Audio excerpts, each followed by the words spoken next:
düzgün qidadan başlayır.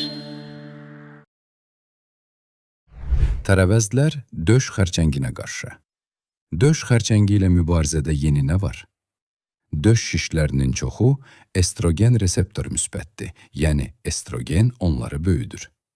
Menopauzadan sonra estrogen az olur, amma premarin kimi dərman qəbul edilərsə, estrogen yenidən artır. Bu dərman qadınların həyat keyfiyyətini yox, ömür uzunluğunu azaldır. İnsult, infarkt, tromb və döş xərçəngi riskini artırır. 2002-ci ildə milyonlarla qadın premarini dayandırdı və döş xərçəngi hallarında aydın azalma müşahidə olundu. Təəssüf ki, sonradan bu azalma dayanıb.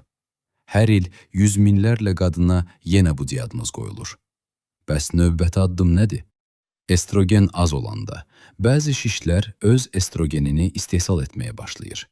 Döş xərçəngi hüceyrələrinin təxminən 70%-i aromataza adlı ferment vasitəsilə testosteronu estrogenə çevirir.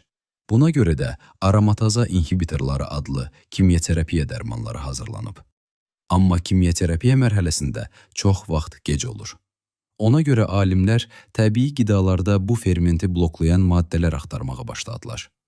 Bunun üçün çoxlu insan toxuması lazım idi. Dəri üçün sünnət dərisi istifadə olunur. Bəs qadın toxuması? Plasentlər. Doğuşdan sonra atılan plasentlər tədqiqat üçün istifadə edildi. Uzun araşdırmalardan sonra alimlər aromataza fəaliyyətini azaldan 7 tərəvəz tapdılar. 6-sı fermenti təxminən 20% azaldırdı, amma biri 66-65% azalma göstərdi. Hansıdır? Bibər, brokoli, yer kökü? Xeyr. Cavab: göbələk.